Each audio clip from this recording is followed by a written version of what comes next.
वाले थे।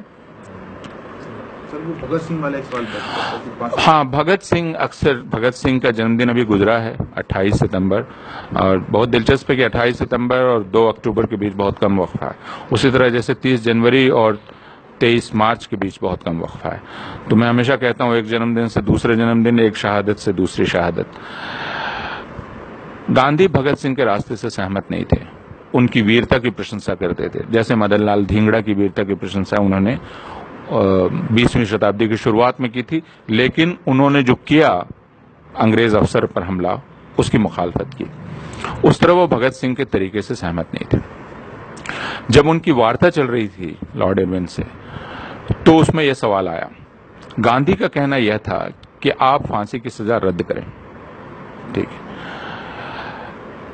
उनको जो सबसे ज्यादा कंसेशन, छूट दी जा रही थी, वो ये कि हम भगत सिंह की फांसी की सजा रद्द तो नहीं कर सकते, क्योंकि वो ऊपर से तय हो चुका है। जो उसकी आखिरी जगह है जहां सिफारिश की जा सकती है, वहां से ठुकराया जा चुका है।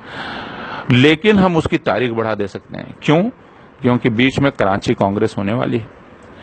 तो भगत सिंह की फांसी अगर उसके पहले हो गई तो आपको बड़ी मुश्किलात का सामना करना पड़ेगा, विरोध का सामना करना पड़ेगा। तो आपको उस विरोध से बचाने के लिए हम ये करते हैं कि फांसी की तारीख आगे बढ़ा देते हैं। गांधी को ये मूल तौल कबूल नहीं था। उनका कहना यह था कि या तो आप फांसी की सजा रद्द करें, और अगर आप रद्द नहीं कर सकते तो मुझे बचाने की कोशिश न करें, है ना, मुझे कोई छूट मत दें। तो यह पूरी बहस जो नहीं जानते हैं, जो इरविन और तीसरे जो उसूलन, जैसे मैंने कहा कि गांधी उसूलों के पक्के हैं, तो गांधी इरविन जो वार्ता हो रही है, उस वार्ता का आधार अलग है ना, उसकी बहस अलग है। और गांधी का कहना है कि मैं भगत सिंह की फांसी को शर्त बनाकर उस वार्ता को खत्म नहीं कर सकता, वो एकदम दूसरी चीज है। लेकिन मैं कोई छूट भी नहीं ले सकता, जबकि ब्रिटिश हुकूमत उनको छूट देने को तैयार है। और यह दस्तावेजी चीज है, यह तो आप देख सकते हैं। आप गांधी के वॉल्यूम्स पढ़ें, उस दौरान उस समय के जो रिकॉर्ड्स हैं ब्रिटिश हुकूमत के, उन रिकॉर्ड्स को देख लें, आपको पता चल जाएगा कि यह कोई बनाई हुई बात नहीं है। तो ये इसलिए वे कहते हैं कि आपको फांसी देनी है, बेशक दे दीजिए कराची कांग्रेस के पहले, और हम पर कोई मेहरबानी ना कीजिए। और उनको कराची कांग्रेस के पहले फांसी होती है, और कराची कांग्रेस में गांधी को विरोध का सामना करना पड़ता है। जबरदस्त विरोध होता है गांधी का। गांधी को काला गुलाब पेश दिया जाता है विरोध के स्वरूप में। नौजवान उनको घेर लेते हैं और गांधी उनसे बात करते हैं। वो पूरी बातचीत, गांधी का जो खंड है 1931 का, उसमें आप पढ़ सकते हैं। और तेंदुलकर की जो जीवनी है, उसमें भी जो खंड है उस दौर का, उसमें आप पूरा ब्यौरा पढ़ सकते हैं कि गांधी की क्या बहस होती है। लेकिन यह कहना बिल्कुल ही बेकार है कि गांधी ने कोई कोशिश नहीं की, और यह कहना भी बिल्कुल बेकार है कि गांधी चाहते तो भगत सिंह फांसी से बच सकते थे। ये वैसा ही है कि गांधी चाहते तो बंटवारा नहीं होता। इसका मतलब कि हम किसी को खुदा मान रहे हैं। गांधी खुदा नहीं थे, और गांधी के साथ बहुत सारे लोग थे। तीसरी चीज कि यह खुद भगत सिंह के साथ नाइंसाफी है। आप याद कीजिए कि भगत सिंह अपने पिता को क्या लिखते हैं कि आप कोई माफीनामा नहीं लिखेंगे, है ना? भगत सिंह कहते हैं कि मैं जिस ऊंचाई पर हूं, उस ऊंचाई पर अगर मैं जिंदा रह गया तो रहूंगा कि नहीं, इसका ख्याल नहीं है। तो यह एक तरह से भगत सिंह की बहुत ही सोची समझी रणनीति थी कि मैं अपनी बात को कैसे स्थापित कर सकता हूं लोगों के बीच, गिरफ्तारी देके, अदालत में अपनी दलील खुद पेश करके, और यह अंतिम बलिदान देकर। तो भगत सिंह खुद को उससे वंचित नहीं कर सकते थे। इसलिए अगर उनके सामने कोई ये प्रस्ताव लेके जाता कि गांधी आपको बचाने की कोशिश कर रहे हैं, तो शायद भगत सिंह ही उसको ठुकरा देते। भगत सिंह को ज्यादातर फांसीवादी आजकल ज्यादा यूज कर रहे हैं। वह इसलिए कि लोग समझते हैं कि भगत सिंह का मतलब केसरिया पगड़ी होता है, जो कि नहीं है ना। केसरिया पगड़ी उन्होंने पहनी नहीं, हैट पहना था। तो हैट उतार के केसरिया पगड़ी पहना रहे हैं आप। रंग दे बसंती जैसी फिल्में बनती हैं जिनसे ख्याल यह होता है कि भगत सिंह का मतलब है पिस्तौल, रिवॉल्वर, है ना, स्टेन गन और कुछ और।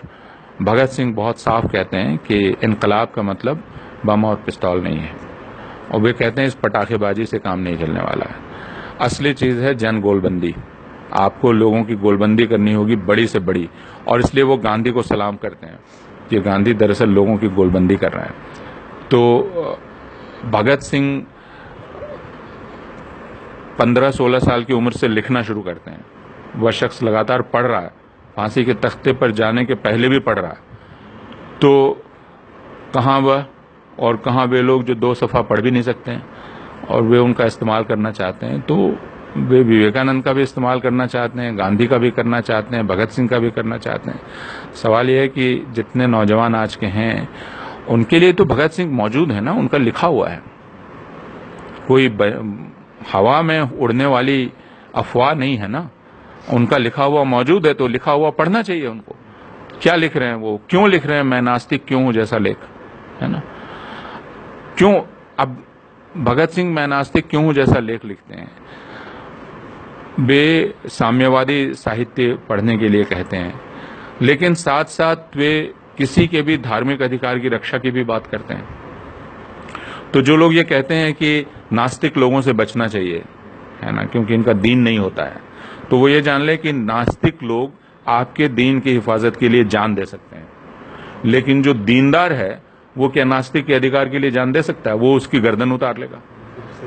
तो और ये ज्यादातर नास्तिकों ने किया है। बंबई में कम्युनिस्टों ने जान दी है मुसलमानों की जान बचाते हुए, है ना।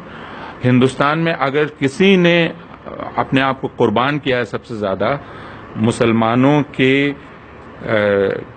उपासना के अधिकार की रक्षा के लिए, उनकी इबादत के अधिकार की रक्षा के लिए, तो वो उन लोगों ने किया है जो खुद इबादत कभी नहीं करते थे। तो हमको ये समझना चाहिए कि आप जिसे दीन कहते हैं वह दीन क्या है और किसी का हक क्या है। आपका हक है, बुनियादी हक है, आप जिस तरह चाहें इबादत करें। आपके इबादत के हक को दूसरा छीन नहीं सकता। ये इंसानी हक है, मैं इसके पक्ष में हूं। मैं भले ही खुद इबादत नहीं करता, तो इसलिए गांधी जो कभी मंदिर नहीं जाते थे वे हरिजनों के मंदिर प्रवेश के लिए आंदोलन करते हैं। गांधी को कुछ उनके मुसलमान दोस्तों ने कहा कि आपको मुसलमान ही बन जाना चाहिए जब आप कुरान पर इतना यकीन करते हैं। तो उन्होंने कहा कि फिर तो मैं अच्छा हिंदू नहीं हुआ। अगर मुझे इस्लाम को बड़ा मानने के लिए मुसलमान ही बनना पड़ा तो मैं हिंदू क्या हुआ। उसी तरह लोगों ने उनको कहा कि आपको ईसाई बनना चाहिए। उन्होंने कहा कि फिर ईसा को महान मानने के लिए अगर मुझे ईसाई ही बनना पड़ा तो फिर ईसाइयत की भी क्या बड़ाई और मेरी भी क्या बड़ाई। तो मैं हिंदू रहते हुए इस्लाम को बड़ा मानता हूं, मैं हिंदू रहते हुए ईसाइयत को बड़ा मानता हूं, और मैं किसी भी दीन में यकीन नहीं करते हुए भी दूसरे के यकीन करने के हक के लिए मरने को तैयार हूं। यह भगत सिंह। बहुत बहुत धन्यवाद सर। हमने गांधी के मुद्दे पर प्रोफेसर अपूर्वानंद जी से काफ़ी गांधी के जुड़े हर मुद्दे पे बात की। आज पूरा देश गांधी जयंती मना रहा है, तो हमें जयंती मनाने के साथ ये गुंजाइश बनानी होगी गांधी के आदर्शों को अपने अंदर पैदा कर सकें। हमारे साथ बने रहें। जय हिंद।